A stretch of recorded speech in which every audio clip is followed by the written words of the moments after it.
Hello everyone, good evening. তোমরা সকলে কেমন আছো? আশা করছি ভালো আছো। তো আমরাও ভালো আছি। Welcome back to our channel Dipali Fauji wife. আজকে একটা নিউ ব্লগ নিয়ে এসেছি। আশা করছি আজকের ব্লগটা তোমাদের অনেক ভালো লাগবে। ভালো লাগলে অবশ্যই লাইক, কমেন্ট, শেয়ার আর সাবস্ক্রাইব করে আমার পাশে থেকো নতুন নতুন ভিডিও নোটিফিকেশন সবার আগে পাওয়ার জন্য।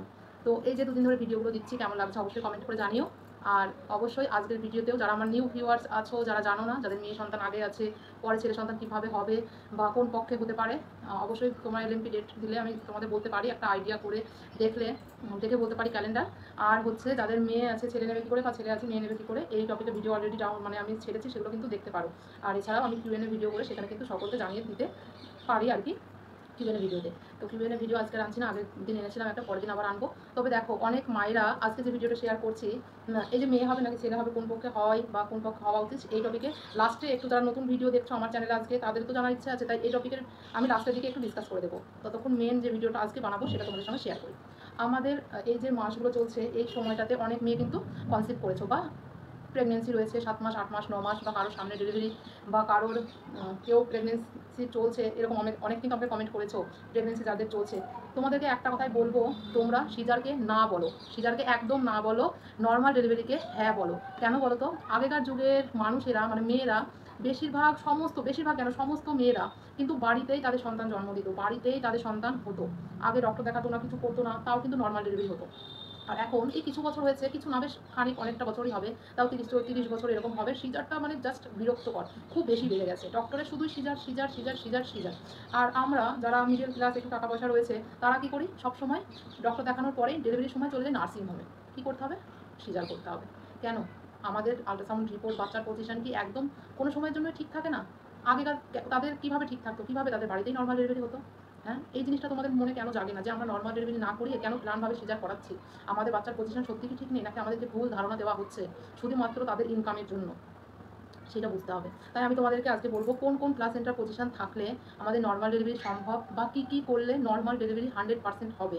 বাচ্চার পজিশন, কোন প্লাসেন্টার পজিশন থাকলে নর্মাল ডেলিভারি সম্ভব, সমস্তটাই বলবো। বাচ্চা হেড ডাউন পজিশন কত মাসে আসে, কি আসে, সমস্তটাই বলবো। আল্ট্রাসাউন্ড রিপোর্টে কী লেখা থাকে বলবো, যেটা মানে দেখে বা শুনে তোমরা বুঝতে পারবে, তোমাদের রিপোর্টগুলো মিলিয়ে নেবে, তাহলে কিন্তু বুঝতে পারবে যে তোমাদের নর্মাল হবে নাকি সিজার হবে।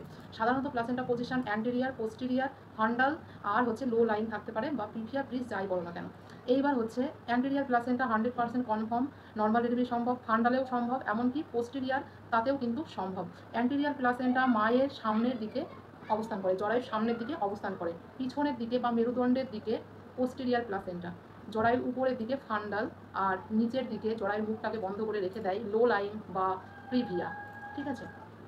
এইবার অনেক সময় প্রিভিয়া থাকলে বা লো লাইন প্লাসেন্টা থাকলে ডক্টরে বলে বেড রেস্টের জন্য, তার কারণ লো লাইন জরায়ুর মুখটাকে বন্ধ করে রেখে দেয়, আর অনেক সময় ব্লিডিং, অনেক সময় গর্ভপাত, অনেক রকম মিসক্যারেজ মানে হতেই পারে, সেই জন্য বলে থাকে।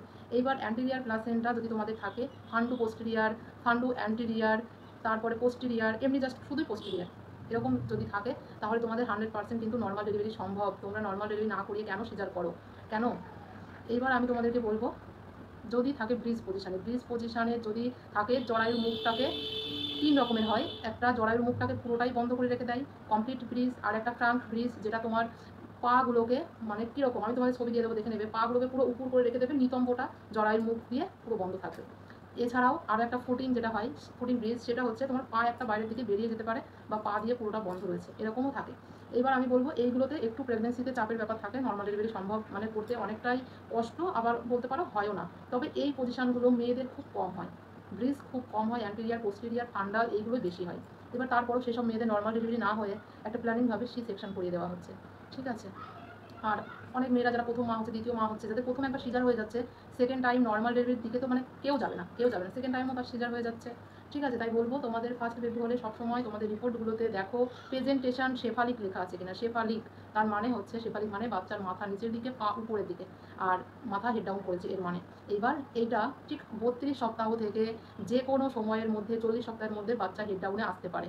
এইবার তোমার প্রসব যন্ত্রণা যতক্ষণ না উঠছে, তুমি 38 সপ্তাহ পর্যন্ত বা 39 সপ্তাহ পর্যন্ত কিন্তু দেখতে পারো তোমার পেইন উঠছে কিনা। যদি না উঠে 40 সপ্তাহে গিয়ে সিজার করতে পারো, কিন্তু তার আগে সিজার করাটা একদম ঠিক নয়। অনেকে প্রি প্ল্যানিংভাবেই 37-38 সপ্তাহে কিন্তু সিজার করে নিচ্ছে, সেটা ঠিক নয়।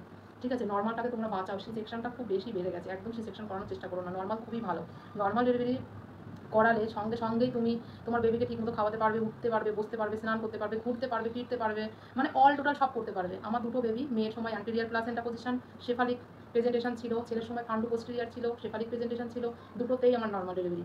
এইবার নর্মাল ডেলিভারি হওয়ার জন্য তোমাদেরকে একটা কাজ করতে হবে। প্রত্যেকটা দিন প্রেগনেন্সি আসার পর থেকে ঘি খেতে হবে। ঘিটা পুরো প্রেগনেন্সি জার্নিতে খাও, খাবারের সাথে, রুটির সাথে, পরোটার সাথে, দুধের সাথে মিশিয়ে যে কোনোভাবে ঘি খাও। ঘি খেলে পেইন তো ওঠেই একটা টাইমে গিয়ে, আর পেইনটা কম হয়, যন্ত্রণাটা কম হয়। এটা আমার মানে নিজের জীবন দিয়ে দেখেছি। আমার মেয়ের সময় প্রচণ্ড ঘি খেয়েছিলাম আর পেইনটা অনেক কম পেয়েছিলাম ফার্স্ট প্রেগনেন্সি। মেয়ের সময় আমার বয়স 21 বছর, ছেলের সময় এই তো 23+। আমার দুটোই নর্মাল ডেলিভারি। এবার আমাকে দেখে অনেকে বলতে পারে তোমার বয়স বেশি, বাট নয়। আমার দেখো, আমার আল্ট্রাসাউন্ড সমস্ত রিপোর্ট শেয়ার করা আছে, সেখানে আমার এজ তোমরা দেখতে পাবে, ঠিক আছে? তো আমি এতটা বড় নই, আমার এই +24+ এখন এজ, ঠিক আছে? আমার ছেলে 1 বছর হলো হয়েছে। এবার আমি যখন পেরেছি এত অল্প বয়সে, তোমরাও পারবে। আর আমার হাজব্যান্ডের সাথে বাইরে থাকি, আর আমাদের ফৌজি হসপিটালে 99% একদম নর্মাল ডেলিভারি। 1% যখন হয় না, কিছু করার নেই, তখন সিজার করায়, ঠিক আছে? তোমার হাজব্যান্ডের জন্যই আজকে আমার দুটোই নর্মাল ডেলিভারি হয়েছে, ঠিক আছে? বাইরে ছিলাম, ওর সাথে ছিলাম, যার জন্য। এবার আমাদের দেশেও, আমাদের ওয়েস্ট বেঙ্গলে সিজার বেড়ে গেছে ঠিকই, তোমরা চেষ্টা করলে তোমাদেরও কিন্তু নর্মাল ডেলিভারি হবে। তোমরা যে সরকারি হাসপাতালগুলো থাকে সেখানে খোঁজ নিয়ে দেখো, প্রচুর নর্মাল হচ্ছে, প্রচুর নর্মাল হচ্ছে। তারা খুবই গরিব ঘরের মেয়ে, তারপরে তাদের নর্মাল হচ্ছে, ঠিক আছে? তো এইবার আমি তোমাদের বলবো যে নর্মাল ডেলিভারির জন্য কী কী করা উচিত। নর্মাল ডেলিভারির জন্য সারাদিন বাড়িতে বসে না থেকে, প্রেগনেন্সির প্রথম 3 মাস ভারী কাজ করবে না, বেশি লাফাঝাপা, দৌড়াদৌড়ি, সিঁড়ি দিয়ে ওঠা, এগুলো করবে না। ঠিক 4 মাস 5 মাস থেকে সমস্ত কাজ করতে থাকো, একটু একটু ঘরের কাজগুলো করতে থাকো। সমস্ত বলতে কী বোঝাচ্ছি, মানে হালকা পাতলা কাজ, যেগুলো তোমার শরীরের দ্বারা সম্ভব, তুমি করতে পারবে, সেই সমস্ত কাজগুলো করো। আর বেশি ভারী কাজ করবে না। তবে 8 মাসের লাস্টের দিকে বা 9 মাসের প্রথমের দিক থেকে সিঁড়ি দিয়ে ওঠানামা করো দিনে 2-3 বার। তারপরে বেশি বেশি করে ঘি খাও, ব্যায়াম করো, এক্সারসাইজ করো, যেগুলো করা যায় প্রেগনেন্সিতে ডক্টরের পরামর্শ নিয়ে, সেগুলো করো। তোমাদের নর্মাল ডেলিভারি হতে বাধ্য। তোমাদের বাচ্চার পজিশন আপনা আপ ঘুরে যাবে। অনেক সময় কি হয়, বাচ্চার পজিশন যদি না ঘুরে, ইসিবি বলে একটা ডক্টর হাত দিয়ে পেটের এরকম সাইড করে হালকা হালকা এরকম এরকম এরকম করে ঘোরাতে ঘোরাতে কিন্তু অনেক সময় বাচ্চাটাকে পজিশনে আনতে পারে। আমার সময় করেছিল এরকম, আমার মেয়ের সময় দেখতাম, দেখতো আর কি। আমার পজিশনে চলে এসেছিল ঠিকই 36 সপ্তাহ পরে। আমার 36 সপ্তাহ একদিন, মানে যদি আজ ধরো 36 সপ্তাহ কমপ্লিট, কালকে সকালে আমার নর্মাল ডেলিভারি হয়। তবে আমার তার আগে হালকা হালকা লিভার পেইন উঠেছিল, ফলস লিভার পেইন, যার জন্য ওরকম পড়তো, দেখতো আর কি। যাই হোক, এইগুলো করে ট্রাই করে। তবে আমাদের এখন আর ডক্টর এরকম এত বেশি করে না আমার মন বলে, ঠিক আছে? তো তোমাদেরকে বলবো অবশ্যই তোমাদের আল্ট্রাসাউন্ড রিপোর্টগুলো দেখো, সেখানে কী লেখা আছে সেগুলো দেখো, চেক করো, মিলাও। তবে তোমাদেরও নর্মাল ডেলিভারি সম্ভব। সিজারটাকে একদম বন্ধ করো, নর্মাল ডেলিভারি করা খুবই ভালো। নর্মাল ডেলিভারি করলে অনেক কষ্ট কম হবে। একদিন কষ্ট পাবে ঠিকই, 1 দিন 2 দিন তোমাকে পেইন সহ্য করতে হবে, তারপরে তুমি খুবই মানে সুস্থ স্বাভাবিক থাকবে। এইবার নর্মাল ডেলিভারিতে পেইন কতটা সহ্য করতে হয়। নর্মাল ডেলিভারিতে পেইন কিন্তু, যদি আজ সকালে তোমার পেইন উঠেছে, ধরো 15 সেকেন্ড 20 সেকেন্ড পর পর আসছে পেইনটা, দিয়ে থাকছে কিছুক্ষণ, আবার চলে যাচ্ছে, তারপরে 5 মিনিট 7 মিনিট 10 মিনিট পর পেইনটা আবার আসছে, 15-20 সেকেন্ড থাকছে, এরকম সারাদিন ধরো চলছে একভাবে, তাহলে দিন শেষে রাতের বেলায় তোমার নর্মাল ডেলিভারি হবে। তার কারণ রাতের বেলায় ঠিকই তোমার পেইনটা খুব জোর উঠে যাবে। তখন আর মুখটা, যে জরায়ুর মুখটা 1 সেন্টিমিটার 2 সেন্টিমিটার দিনের বেলায় খুলতে শুরু করেছিল, সেটা রাতের বেলায় 9 সেন্টিমিটার খুলে যাবে। আর 9 সেন্টিমিটার খুলে গেলেই নর্মাল ডেলিভারি 100% কনফার্ম হবে। আর তোমাকে পুশ করতে হবে, ডক্টররা নার্সরা বলবে, সেইভাবে পুশ করলেই বাচ্চা আপনা বেরিয়ে আসবে। আর বুঝতেই পারছো তাহলে, ভীষণ ভালো একটা নর্মাল ডেলিভারি, ঠিক আছে? এইবার নর্মাল ডেলিভারির ক্ষেত্রে তোমরা কখনোই ঘরে বসে থেকো না, কাজকর্ম অ্যাক্টিভ থাকতে হবে। অ্যাক্টিভ মানে থাকা ভীষণ জরুরি, ঠিক আছে? নর্মাল ডেলিভারির ক্ষেত্রে যারা নর্মাল ডেলিভারি মানে করতে পারো না, বা নর্মাল ডেলিভারি হয় না, বা পেইন ওঠে না, কেন ওঠে না জানো? তোমরা ঠিকমতো কাজকর্ম করো না, ঠিক করে খাওয়া দাওয়া করো না, শরীরকে অ্যাক্টিভ রাখো না, ব্যায়াম করো না, মাসাজ করো না, কোনো কিছুই করো না, সারাদিন শুয়ে বসে খাওয়া দাওয়া করো, শুয়ে বসে থাকো, যার জন্য তোমাদের নর্মাল ডেলিভারি হয় না, ঠিক আছে? অ্যাক্টিভ থাকতে হবে, তবেই নর্মাল ডেলিভারি হবে। এইবার আমি তোমাদেরকে বলবো যে যাদের মেয়ে আছে তারা ছেলে, যাদের মেয়ে সন্তান কৃষ্ণপক্ষ হয়েছে তারা শুক্লপক্ষে ছেলের জন্য ট্রাই করো, আর যাদের ছেলে হয়েছে শুক্লপক্ষে তারা কৃষ্ণপক্ষে মেয়ের জন্য ট্রাই করো। তাহলেই মনের ইচ্ছা পূর্ণ হবে। মানে তোমাদের যে সন্তান যে পক্ষে হয়েছে সেই পক্ষ ছেড়ে দিয়ে আরেকটা যে পক্ষ থাকছে সেই পক্ষ থেকে ট্রাই করো, তাহলে তোমাদের মনের ইচ্ছা পূরণ হবে। আশা করছি তোমরা বুঝতে পেরেছো, ঠিক আছে? তো প্রথম থেকে লাস্ট পর্যন্ত আজকের ভিডিওটা দেখার জন্য সকলকে ধন্যবাদ। ভালো লাগলে অবশ্যই লাইক কমেন্ট শেয়ার আর সাবস্ক্রাইব করে আমার পাশে থাকো। অনেকে বলে থাকে যে প্লাসেন্টার পজিশন কি থাকলে ছেলে হয় নাকি মেয়ে হয়। দেখো, অ্যান্টেরিয়ার, পোস্টেরিয়ার, ফান্ডাল, লো লাইন বা প্রিভিয়া, যাই বলো না কেন, এই 4টে প্লাসেন্টাতে যে প্লাসেন্টার পজিশন দেখে কখনো বলা যায় না যে তোমার ছেলে হবে নাকি মেয়ে হবে। যে কোনো সন্তান হতে পারে। লোকে বলে মানে posterior placenta means baby girl, anterior means baby বয়। একদমই ভুল। অ্যান্টেরিয়ার আমার মেয়ে হয়েছিল, পোস্টেরিয়ার ফান্ডাল পোস্টেরিয়ার আমার ছেলে হয়েছিল। তো এগুলো দেখে কখনোই বলা যায় না তোমার কি সন্তান হবে।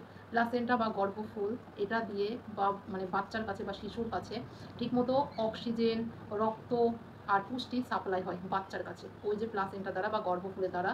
বা বাচ্চা হওয়ার পর যে নাড়িটা আমাদের শরীরের নাড়ির সাথে, বাচ্চা নাভির সাথে যুক্ত থাকে, যে নাড়িটা সরু মতো, যেটা পরে কাটিং করে দেওয়া হয়, ওটাই গর্ভফুল বা প্লাসেন্টা, ঠিক আছে? ওই প্লাসেন্টার দ্বারাই বাচ্চার কাছে অক্সিজেন সাপ্লাই হয়, ব্লাড ঠিকমতো চলাচল করে, আর পুষ্টি পায়। আমরা যে খাবারটা খাই, যে পুষ্টিটা হয়, সেটা কিন্তু বাচ্চা পায় ওই প্লাসেন্টার মাধ্যমে। তাই গর্ভফুল বা প্লাসেন্টা দেখে কী সন্তান হবে বলা যায় না। তাই ভুল ধারণা, ভুল তথ্য থেকে বিরত থাকো। ভুল কথা বলে অনেকে অনেক কিছুই তোমাদেরকে জানাবে বা বোঝাবে যে এইটা থাকলে ওটা থাকলে, ছেলে হতে পারে বা মেয়ে হতে পারে, একদমই ভুল। ওটা দেখে কোনো কিছুই বলা যায় না। ঠিক আছে, চলো বাই।